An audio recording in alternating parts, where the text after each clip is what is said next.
Very good morning to you. How are you doing? Welcome to another beautiful Friday morning. My name is James Okumu. It is a Lifestyle Friday where we handle issues that have to do with just how we live life. You know, a couple of days ago, the 1st of December 2020, the world commemorated the World AIDS Day. This was the 32nd edition since its inception, 32 years ago. Wonderful, wonderful, wonderful. But this year's World AIDS Day was a bit different. Why? Because it was being marked when we are right in the midst of a pandemic. We've not experienced anything like that before. You know, the whole world is looking at the whole coronavirus issue, but yet in our midst there are other people who have to live with another virus. And if you remember back in the day when we began hearing the very first cases of AIDS and HIV, people were scared. People thought it's just a death sentence, but we have people who've been able to live positively with the virus, and they're living a very productive life. And I have one such guest who will be joining us shortly via Zoom to share his story and his journey and how he's been able to make the most out of life, and that's just encouraging and uplifting. So Eden Tea, the finest garden tea, available at leading outlets, affordable prices. If you haven't tried it, I would encourage you to try it out this weekend. It is truly the finest garden tea, and Eden Tea is reminding us that together we can flatten the COVID-19 curve. How do we do that? Ensure you wash your hands with soap and running water. Ensure you put on a face mask every time you're out there interacting with other people. Also maintain interpersonal distance. Avoid crowded places, especially during this festive season. Let's not be careless. Let's continue to work together to flatten the curve, because it is possible, and we will definitely make it. Eden Tea comes to you in several flavors: Eden Green Tea, Eden Purple Tea, Eden Ginger Tea, Eden Lemon Tea, and Eden Premium Tea. Try it out. You will discover it truly is the finest garden tea. So this morning, I'm so blessed and so glad to be joined by Maurice Were via Zoom. Maurice, how are you doing? I'm doing good. I'm very much fine. Great. Thank you so much for finding the time to come and join us today and just share your story. So take us back to the beginning. How long have you been living positively with HIV? Okay, thank you. First of all, my name is Maurice Were. I was born in Isaiah County 36 years ago. I've been living with HIV since the year 2008. And that is when I was diagnosed with HIV. Okay. It's now 12 years. Wow. 12 years. That's good. Yeah. I want you to take us back to 2008 when you first got the news that you were positive. What was going through your mind? How did you feel? Okay, you know, it was like a miracle, because first of all, I didn't plan to go and get tested. You know, I was fearing a lot that this kid being tested of HIV. And it happened one day that by the place I was working at, there was Kamze. I was working in a small hotel in Madare. Yeah. So there was a Kamze. We were giving shelter at night, and at daytime he used to go to his errands. So he fell sick for quite a long time, for 3 to 4 weeks. Okay. He was coughing persistently. So I decided to take him to EDAP, Eastern Dinner and AIDS Relief Program. It only deals with AIDS and TB. Okay. I took him there to be tested for TB because of the cough. So after testing him, I decided to get tested too, because, you know, TB is airborne in most cases. Yes. And before I got tested for TB, the EDAP said they can't test TB if they don't test HIV. That is how I got myself getting tested for HIV. And I was very confident, because by then my wife was pregnant, and she told me she's negative. You know, when you're pregnant, when you go to clinics, well, you must be tested for HIV. Yeah. So I was very confident I'm going to turn negative. So they did the test.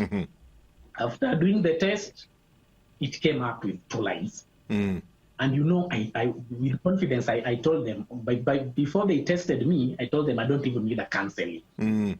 So when I saw the 2 lines, the reality hit me. Wow. So they had to do the second test to confirm if it's really true. before they took the second test, I told them, okay, can I go to the counseling now? Yeah. Of which they said, okay, you can go for counseling if you want. They took me to counseling, but in the counseling room, I wasn't myself. I was just there because I've just realized that I can be positive for real. Yeah. So after that, I went back to the second test. It turned out positive. And that's when I realized I'm now dying. Wow. I lost hope. My wife is pregnant. Yes. I have nothing else to do. I'm just seeing myself dying. And the other thing I was saying, if my wife is negative, and how comes I'm positive? And we've been intimacy all along. So it happened like that. And let me tell you, receiving that news that you are HIV positive, it hits you. You can't say that. Very many things ran through my head. In fact, I was even thinking of committing suicide. What? Until they came to me, gave me another counseling. They called another all nurses, almost all nurses in the building. Yes. Came because I was devastated to give me counseling, and they started processing my file, and then they put me on drugs. But by then they only put me on Septrin by then. Yeah. So that's how it happened, and that's how I found out I'm positive, and that's how my journey started. Okay. So when you went when you went home that day, did you tell your wife, or did you wait until a later date? Actually, sincerely, I didn't tell her. I didn't tell her, but back in the hospital, they told me, if you have a wife, come back, because they only gave me prescription for 1 week. So they told me in 1 week time, come back with your wife. We do testing together to confirm if she's also negative or positive. Yeah. But giving that news to wife was like I couldn't. Yes. I couldn't tell her. So by the time I was to go back to the hospital after 1 week, I told her. I asked her, you said you are negative? And she says, yes, and my results were negative. And I told her, okay, let's go somewhere for another testing, because maybe I might be positive and you might be negative. So let's go and do another test to confirm, so that we make sure that our child our unborn child will be okay. And she had no issues with that, and we went to the clinic. Since I was already tested, she went in, she got tested, and she turned negative. She turned positive too. Oh, okay. She came out crying. Yes, after testing, she turned positive. She came out crying. I had to console her. Yeah. And that's how she also knew that she's positive. Okay. I'm wondering, did that news change your relationship in any way? Okay, at sometimes it had to. I had to talk to her for several weeks, because that thing to sink in your mind that you are positive. Yeah. HIV comes with a lot of stigma and rejection and very many negative things. So I had to talk to her several times. And what amazed me is this. After finding out that I'm positive, I started to wonder, why did I get it? Because at first my wife told me negative. She's negative. Yes. Yeah. So I even went back to my ex, because I had a girlfriend before. I went back to my ex and convinced her to go and take a test together. When we went and took a test together with her, she turned out negative. I was positive. So actually, by then I didn't even know, because I was thinking, was this wife really negative by the time she was telling me she's negative? Because I was feeling like she was just hiding it from me. She didn't want me to know. Yes. Yeah, but actually we lived. After that, we lived together for several years. We separated in 2017. We lived together since that 2008, 2017, and we got 3 kids. Wow. And our separation was not because of our status. It was just a matter of some issues. Yeah. Okay. What about the children? Were the children negative or positive? All the children, all 3 of them, unfortunately, one of them died of diabetes. Oh, no. But the the remaining 2 are still negative to date. Nowadays, it's not easy. If you follow the doctor's instructions and prescriptions, and there is this thing we call mother-to-child transmission. Yeah. It doesn't happen nowadays if you are going to clinic well and you follow the prescriptions and you follow the doctor's advice. After giving birth, the child all my children were put in treatment for 1.5 years because they were breastfeeding. Yeah. So during breastfeeding, they have to be on a medicine for 6 months. Okay. Yeah. Okay. All of them are. Okay. Yeah. So how long did it take you once you got the news and you started medication? You've told your wife. How long did it take you before you told other people? By the way, disclosing to other people that you are HIV positive, it's not easy. Yes. It's not easy. According to the nature of disease and the stigma and the rejection that comes with it, it's not. By the time I tested positive, apart from my wife and my clinicians only, they are the only people who knew that I was positive. And with that, there was a time that I defaulted even medicine. Yeah. I stopped taking medicine for about 9 months. Why? Because of that. First of all, these medicines come with side effects. So I at the time I was diagnosed, I was 68 kgs. Yeah. My kilogram shoot from 60 to 90 within 3 months. That's big. And yes. And that thing of taking drugs each and every day, it comes at a time that you ask yourself, how long will I do this? So let me just die. This thing will kill me. Let it kill me. So I lived with. I didn't do disclosure to anybody, even my parents, even my sisters, even any of my close friends. I didn't tell until this year on July is when I went public about my status. This year? I went public this year. Wow. I went public and I posted on my Facebook and I told all my friends, even in the estate here, everybody now knows that I'm positive. And I'm proud of it because, I sat down and said, for how long are we hiding? If people are having cancer, people are having diabetes, people are having asthma, people are having these underlying diseases, and we embrace them, and we really take good care of them. Yeah. For how long will we keep living with stigma about HIV? And, it happened because I have some motivation from a certain lady called Percy. She's also public, by the way. So she's the one who motivated me to go back, because I used to see her post, the way she used to post how she's positive and active and what and blah blah. So I used to follow her daily, Yeah. and then I found another one, and another lady called Doreen Moracha. She's also positive and very vibrant and very talkative, and she doesn't even really regret being positive. Yes. So I said, if at least we can come out and talk about this thing, at least we will reduce stigma. Yes. Because this models I've been seeing has been positive for the last 12 years, and it is just okay. It's going on with all its cause and everything.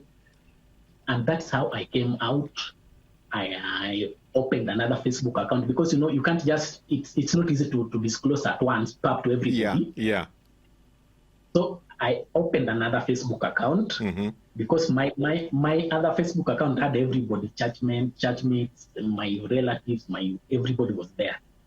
So I opened another Facebook account, and my first post there was, my name is Maurice Were. I've been living with HIV positive, with HIV since and don't regret. And by then I didn't even have friends on that Facebook page. Yeah. I was only having activities. So I started adding people, and I was getting some encouragements from some quarters. So that's how 2020, and now everybody knows, even my family members knows I'm positive. Right now, I've even told my friends to watch family TV. Yes. To see me telling them that, yes, I'm HIV positive, and nothing has changed about me. I'm just okay. I'm fine. Wow. How did your family take the news? It's it's not easy. Okay. At first, my wife already knew because she's also positive. Yeah. My mom, back then, my mom found my drugs, and I think she knew that I'm positive, but she was not that sure. Because my kids, my kids told her that hizi there was a baba, anazimezanga kila, and she called me and asked me, kwa nini unamezanga dawa kila siku, kuna gonjwa gani? And then I just told her, I have some complication in my blood, so I have to take those drugs daily. They are called blood thinners. Yes. But she didn't believe me. So when I came out, I called her and I told her, okay, Mom, I've been living with the HIV for the last 12 years. And now I've decided to be public, and I think you should also know. But she gave me support. She said, okay, there is nothing we can do about it. Yeah. If you have accepted yourself, you take your drugs and continue living your life positively. And most cases, friends, some of my friends ran away from me after doing that I'm positive, because this culture, this thing of how can I put it? This thing of if you are HIV, you are dying. Yes. If you have HIV positive, if you have HIV virus, you are just dying. It's sunk into people, and people are stigmatizing. So some of my friends ran away from me. Okay. Some are still there. Some are very loyal to me, and it affects a lot. Even my business, it's completely because I've been selling mandazi just in the estate here for all that period. Yeah. And but then my customers and everybody didn't know that I'm HIV positive. But now, so some of them, they ran away. Siwezi buy mandazi huyo mtu wa ukimwi. Even watoto tu wanabuka akituma mtoto mandazi, nasikia mtoto, mama alisema nisinuange mandazi hapo. Wow. So that how can I put it? Actually, disclosure comes with a lot of effect. Yeah. Negative. Yeah, it comes with a lot of negative effects in somebody's life. Because sometimes you even ask yourself, why did I disclose that in the first place? But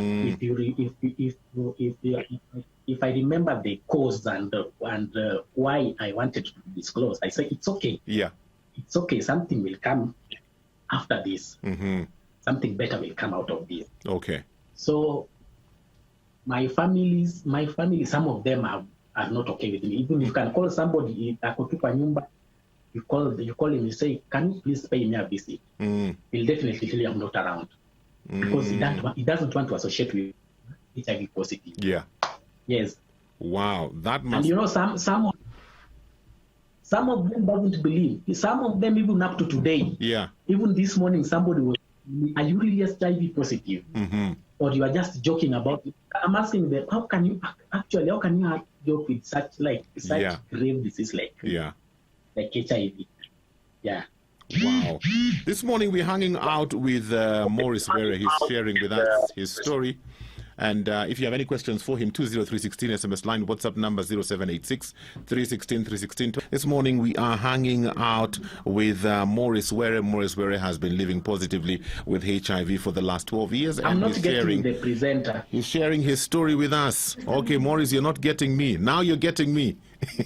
I'm getting it. Sorry, my sound was on mute. So Maurice, we are back at you. You've shared a bit about how it's been a bit challenging since you disclosed your status. I'm just wondering, has anything positive come out of you disclosing your status? Has anything positive happened?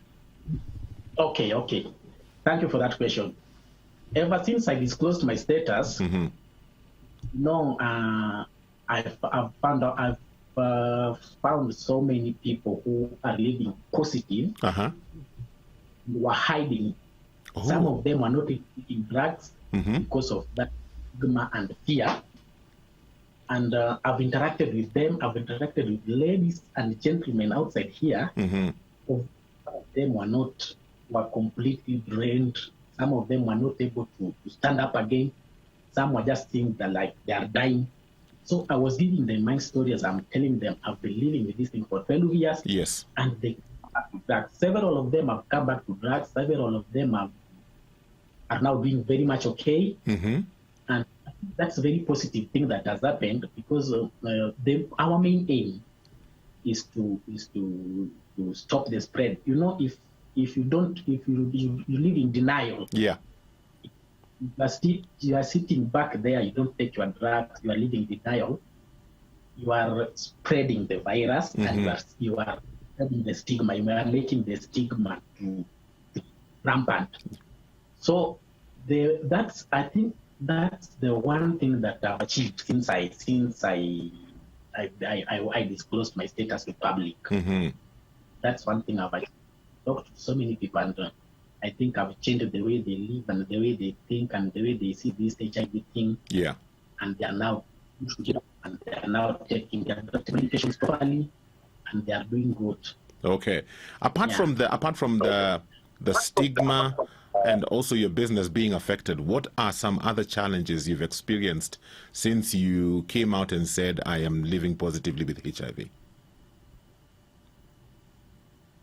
Some other challenges I've experienced in this thing. Okay, the only thing I would like to tell the negative population is that we should not be rejected into society. You know, all we need from these negative people is just love, because I cannot give you my HIV through hug, through greetings. Yes. What the AIDS is contagious.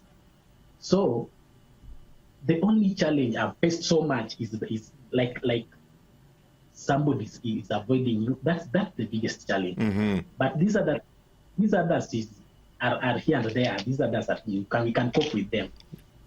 Yeah. Okay. You know, we've experienced a very difficult year because of the COVID-19 pandemic. How has that affected you, being that you're living positively with HIV? COVID-19. Okay, COVID-19. With I can thank my service providers, head up, because they have been very supportive to us people living with HIV since Corona started. In fact, been calling us every now and then, and you know, this thing of since Corona started, we should not be overcrowded. We should not be going to, people fear even going to hospitals. Yes. They've been calling us, and they have we call them social workers. Yeah. So if you feel like you don't want to go to the CCC, they will give social workers your meds and bring it to your house. So with us people at EDAP, I don't know about other facilities, government facilities or other facilities, but at EDAP they have been very supportive, and there is no, I don't think we don't have challenges with them. They've been very supportive of us. Okay, so you've been getting your medicine through and through. You've not had any shortages or any lack? No. In fact, they even they can give you for 3 months, but they add another extra month just in case of anything. Okay. Like me, I usually take for my meds for 3 months, but they give you another one extra bottle. This is it, by the way. Okay. For anybody who's doubting, I'm telling the truth. So they'll give you one. This is for 1 month. So they give you another extra bottle, just in case of anything. You will still be there. Okay. To suppress them. Wow. So you take this medication every day? Every day. You know, once you are diagnosed, you'll be taking these drugs. You'll be taking these drugs every day at a given time. Like me, I do take mine at 10 p.m. every day to the God knows when, in case there will be cure or until you die. There is no other. You have to take them each and every day. Okay. So what do That's the only way you can suppress. What does the medicine help with? Okay. The first advantage of this, nowadays they are really advanced. Mm-hmm. This is called TLD. The one I'm using nowadays is called TLD. TLD. The main function of TLD, the HIV virus in blood, it suppresses the virus to the level of undetectable. But being undetectable, that if they do the testing, not the PCR testing, the testing in the lab, for the viral load, there is a test we take called the viral load test. Okay. The viral load test is to test the number of copies of HIV virus in your blood. So if you have 1,000 copies and below, you are undetectable. And if you are indetectable, it simply means that you can't pass your HIV to your partner through sex. It's possible. Because the virus is like they are completely asleep. There are very few, and the few that are there are inactive because they are really suppressed. You can't infect someone else with. And the other advantage of these drugs, HIV itself is fighting your immune system. It fights the white blood cells. Yeah. So these drugs boost your immune system. And after boosting your immune system, it means that one won't get the immunistic diseases like TB and PCR pneumonia, which is only related to HIV. You won't get that completely.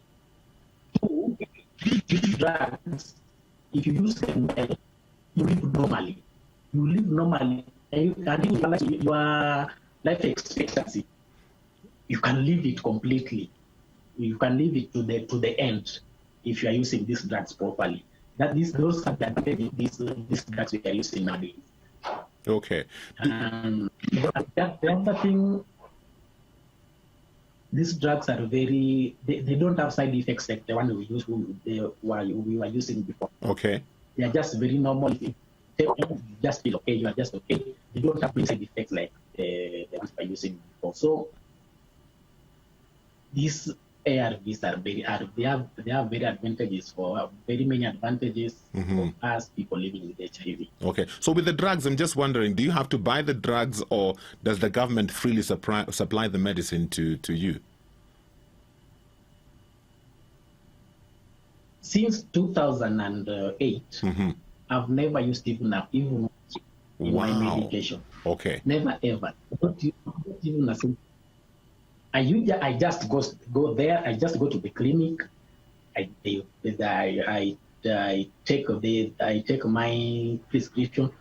They check my weight. They check my blood pressure. They check everything for free. And even we are also given the drugs to prevent TB, because TB is commonly related with HIV. Yeah. We are even given the drugs to prevent for free. Everything we are given for free. These drugs we are given for free. We are not even used to.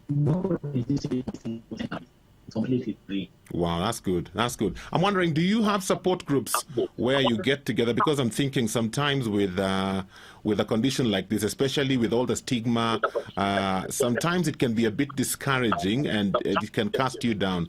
So do you have support groups where you get together to encourage one another? We have so many support groups for people living with HIV. First of all, in Facebook, there are so many. In fact, on my side, before I went public, I got courage from those support groups. We have so many of them, and even right now we are running a WhatsApp group. WhatsApp groups are so many, and I'm in one of them. So these support groups are helping people living with HIV to defeat stigma. What we are fighting so much is stigma. Yeah.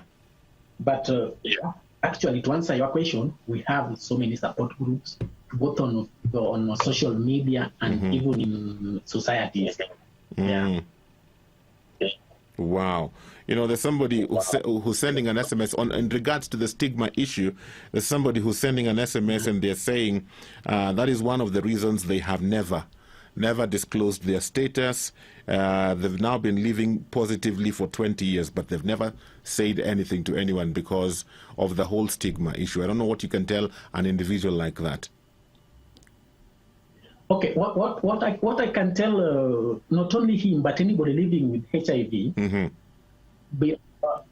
disclosure is a process. Yeah, and it's not easy to disclose. In fact, if you are feeling okay, if you are feeling okay with your status without disclosure, just be like that. Just be you. It's not a must you disclose because after all, you can't go telling everybody you are HIV positive. Yes, and with the effects that comes with it and the rejection, if you feel you are safe if you don't disclose, it's okay. It's okay. Just be there. Don't disclose. So long as you are taking your drugs properly. Yes. So long as you tell everything, don't disclose. Because in Kenya alone, we are over 1.6 million people living with HIV. And how many people have disclosed their status? Very few.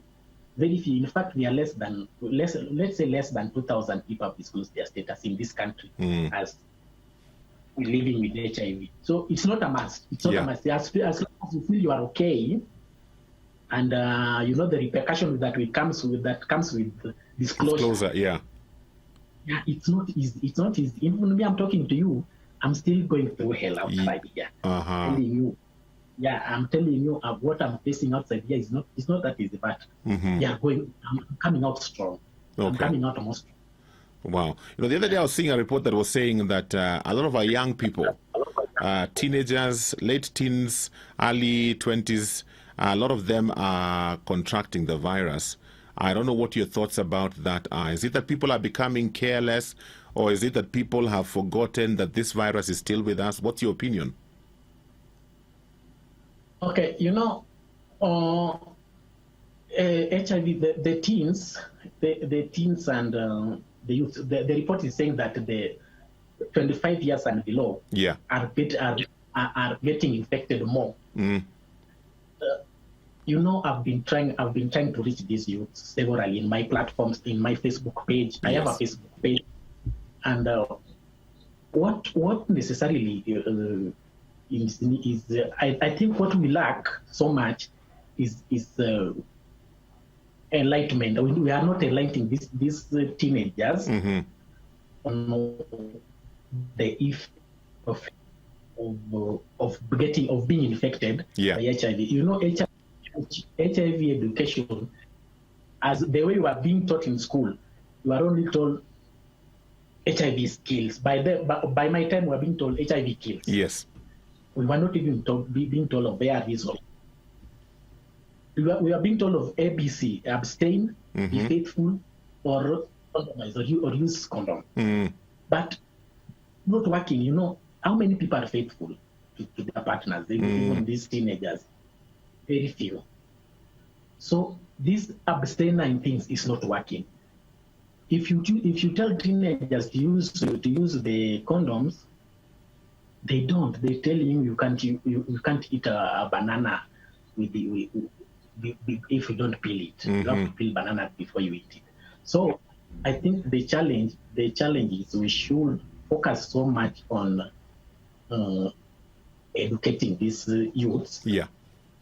On the sex education should be taken more further, even in primary schools and secondary schools, because that is where the challenges start. It starts down there. If you don't educate them early enough, knowing that these things are just normal, sex life is just anything you can do the way you like, I think we should change that narrative and talk to our kids. Like me, I've been talking. If I get a chance, by now my kids are at home. Yeah. I'm in Nairobi. Yeah. But when I come with my kids, I tell them this and this and this. You should not do it. And you don't just tell them you should not do it and you leave. You tell them the reason and you make them understand why this and this is not good. Okay. I think that is what we should do. In fact, you've said something. I was going to ask you, what's your relationship with your children right now? How is your relationship with your children? Right now, okay. My firstborn is now 12 years. Yes. And my secondborn is 10 years. They are all girls. And you know, at 10 years or 12 years, there are some things they still don't understand, but they are still kids. I can't say that we are having a very good relationship because by now they are at home. But I usually talk to them through them. When I get home, when they come here, because during holidays I usually bring them here. We sit together. Yeah. You have to talk to your kids. You have to find sometimes. You know, this generation is not a generation that you treat your kids the way you are being treated. You treat your kid like as if you are not related. Yeah. You just you be a friend to your kids. You talk to them politely, and with that way, they whatever you're telling them will sink into their heads, and they will know that is always saying this and this and this we should do. Yes. This and this we should not do. Yes. Wow. You know, I'm receiving an SMS here. Somebody saying that gentleman looks so healthy, which is very positive for me because, you know, like you said earlier, when you hear somebody's HIV positive, you have a picture in your mind. There are pictures we were bombarded with back in the day of somebody who's frail, you know, the bones are sticking out. They just look like they're about to die, you know. So, I mean, when I see you and I have this conversation with you, I feel so inspired and so encouraged. We have like 3 minutes before we run out of time. What would your message be to those who are listening in today, those who are living positively with HIV and those who don't have HIV? What would you tell them? Okay, what I'll tell the general population and whether you are HIV positive or not, what we are fighting most is stigma. Yes. You know, if your relative or your friend tells you that I'm having cancer, you embrace them, you support them, you even raise funds for them to get treated. Very true. Why, if I tell you HIV positive, why are you running away from me and I can't give you my HIV? In fact, I'm normally with my HIV without even bothering you. I'm taking my medicine for free. I'm not even begging for cash. Just all we need from negative population and everybody else is just to embrace us, to love us. Just know that we are just normal people like you. There is nothing different from us. Like somebody, like the SMS you said that I'm looking healthy. Yes. Let me tell you that before I was diagnosed, I was 8 kgs. Since I was diagnosed, I've never gone beyond 75. And I'm very healthy. Yes. I've never been in hospital. I've never been admitted in hospital with any disease. Wow. So what I'm telling everybody is that don't discriminate, don't stigmatize, don't reject anybody who's living with HIV. Yeah. Wow, Morris, thank you. And yes. We have advantage. The last thing, let me tell the negative population. Yeah. Like me here, I can't infect anybody. Even if we have sex with you, I can't infect anybody. I'm not saying that I want to have sex with people, but with this current medication, I'm virally suppressed to an extent that I cannot infect anybody. And I think that's the best way of ending new transmission. Once you find out you are HIV positive, start your drugs there. After 6 months, you will be virally suppressed that you cannot infect any negative person again. Say, we've lost you a bit. Say that again. We had lost you a bit. I'm saying, so long as anybody living positive adheres to these drugs, in 6 months' time, you'll be generally suppressed. You won't be able to transmit the disease, and that one will make us stop new HIV infections because we want another generation to be HIV free. Yes, very true. Yeah. Wow, Morris, thank you for finding the time to talk to us today. May the Lord continue to give you strength and keep preaching that message, keep creating awareness. Indeed, we need to support one another. Asante sana. Aya, my time is up. Watu wa Mathare muende mnunue mandazi ya Morris, muache tabia mbaya. Morris is working hard making mandazis na mnakataa kununua mandazi. Muende mnunue mandazi, support him and what he is doing. I think that's the best way to go. I'm out of time for today. Thank you so much for being a part of Lifestyle Friday, but we have one more segment to go. Remember, every Friday we also take some time to talk about mental issues with Professor Ndete. So let's go on to Food for Thought. Today we're focusing on suicide. This is Food for Thought with Professor Ndete. Food for Thought with Professor David Ndete. A very good morning to you. Hope you're having a good day so far. Welcome to another episode of Food for Thought with Professor Ndete. This is the segment where we get to discuss different issues that affect our minds and also mental health, which is a very important subject in this day and age because many people are suffering because of mental health issues, and sometimes we have stigma associated to mental health issues because of lack of knowledge and information. And so in this segment we seek to give information that will bring you to a place of understanding how to relate to and how to deal with people who are undergoing mental health issues and how to find help for them. Today we want to begin a series looking at the whole issue of suicide. Suicide has become something that is very common in this day and age. A lot of people giving up and just wanting to take their lives, but what is going on in their minds? That's what we want to understand. Professor Ndete is with us again. Professor, how are you doing today? I'm doing good. Thank you for finding the time to join us again today on this segment. Let me begin by asking you, what makes somebody suicidal? There are different reasons that people become suicidal. Most of them are mental health related issues. Some of them, quite a number of them, are also social related issues. But the commonest cause of suicide is a condition we call depression. Okay. And they account for close to 80%, 80 to 85% of all known cases of suicide. Then there are other, very many medical psychiatric conditions that can precipitate the cause of suicide, like chronic illness, substance abuse, alcohol abuse, chronic anxiety, and also different types of stresses that may lead people to develop those psychiatric conditions. Mm-hmm. What I have decided to do today, with the permission of your viewers, yes, is to look at our own data, Kenyan data. Kenyan data, that's good. Kenyan data. Mm-hmm. And we'll discuss those issues. I think I'll just basically, I'm holding the results here with me, so I'll just read them to you as they will appear in international journals. Okay. But why should we go to international journals without our people getting to know what it is that is happening in this country? Mm-hmm. But basically, when a person is suicidal, they begin to lose hope. They cannot see the future, anything that is bright in the future. Mm-hmm. That's how it starts.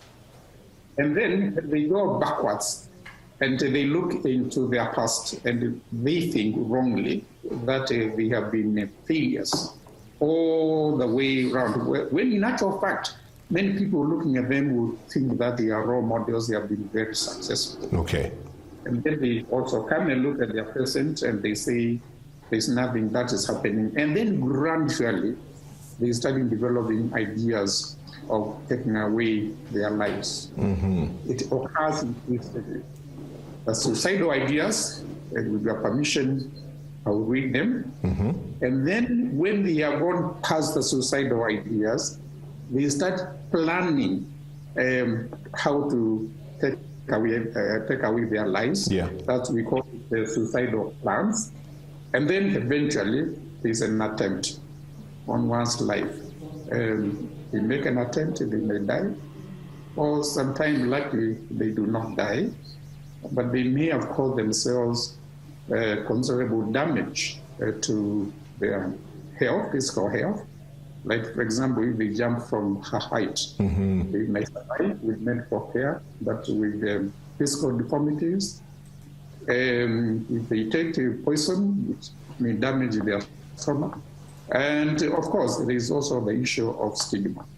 Okay. And they may have to live with that stigma for a long time. So these are the issues that are very important to in dealing with people with the suicidal behavior. Yeah. Okay, so Professor, if I'm hearing you right, this is not just something that happens suddenly. It is a process that an individual goes through. No one just wakes up and decides one day to take their life. There's something they have been walking through over a lengthy period of time. You are correct. Mm-hmm. You got me right. Okay. I'm just wondering, is there a way you can tell that somebody is beginning to have suicidal tendencies? I remember some years back, there's a gentleman who jumped out of the window of one of these prestigious companies, and a colleague of his was telling me, we were shocked. We had no idea he was going through all this. So I'm just wondering, are there ways you can begin to tell that somebody is having suicidal tendencies? I think sometimes it's very difficult to know. And it can even happen, you can even slip through the hands of very experienced people. Mm-hmm. And it was done with me in the past. People just slipped through my hands and I couldn't understand why I didn't pick this up. And I know how the very senior psychiatrists, especially where I trained, where it first happened, something terrible happened and I was devastated. And I went to talk to my senior and he told me it's a learning process, we will go through it. Mm-hmm. So if it can slip through very experienced hands, it can slip through familiar people, like families and friends. Because more often than not, when people are suicidal, or they are making plans to take away their lives, they tend to keep it a secret. Mm-hmm. Or they may just give you some hints which you may not, if you are not really alert, you may not think that they mean much. Yeah. For example, somebody may. Okay, we are not going into. We are saying depression is a very common condition, so you can always know when a person is depressed. Yes. And I think we have talked about that. Mm-hmm. So if you recognize the symptoms of depression, then you can confront these people and ask them. In fact, that is the way forward. Confront them. If you think they are depressed or they have a condition, is it possible that you are having this problem? And it's been shown that by making that confrontation, you can actually prevent depression suicide in a large percentage of people. Mm-hmm. Because people with the depression or people who are making plans to kill themselves, about 80% make an attempt to get help or talk to somebody in the hope that the issue of suicide might come up. They do not come and say, I am suicidal. Uh-huh. Very few of them do that. But they behave in a particular way, which with the experience you can be able to pick it up. Mm-hmm. For example, somebody might start asking you or me or a friend, of course they will not ask as psychiatrists, but they can ask us a person, what is the best way to kill oneself? Yes. What is the easiest way? Is it hanging? Is it taking drugs? Is it taking something? And I don't want to mention those drugs here because I don't want to give it. Yes, definitely. Yes. Or they may go to a pharmacist these days when people just shout medicines. Mm-hmm. And once they get the ideas and say, can I have this kind of medicine? Not knowing that, without asking a question, why do you require this kind of medicine? Or it can be somebody who goes to his family and because he's planning and is not coming out, what he's planning to do. You tell the family, if anything happened to me, this is where I want to be buried. Yes. These are the issues my family will have to contend with or deal with.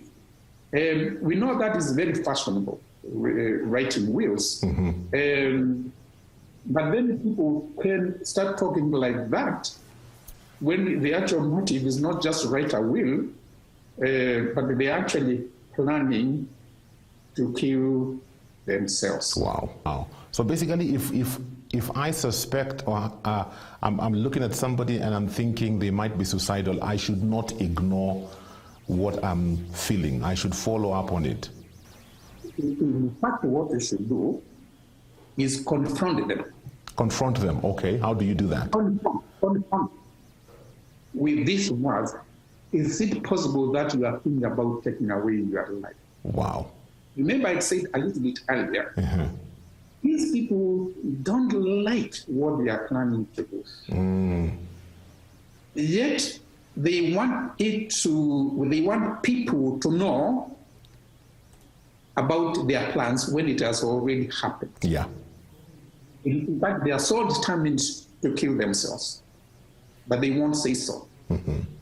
But they are also hoping something might happen because they realize it's going to be very painful for the family. They realize that. And I say 80% of them, the people who kill themselves, would have spent the previous 24 hours or the last 1 week or so, the last 24 hours for 2 days, hoping that something will happen, hoping that somebody will come and talk to me and get me out of this mess, because they realize that it will be a terrible mess. But they don't have the courage to say that we are planning to do it. So confront them if you suspect it. And if you confront them, you take the sting out of it. And they are actually grateful to you that somebody has confronted them with this idea. And then you can start talking to them. That's good. That's good. That is the way I think it should be. Is we, as a family, basically what I'm saying is this. The prevention of suicide is a collective activity, not only for professionals, but all of us.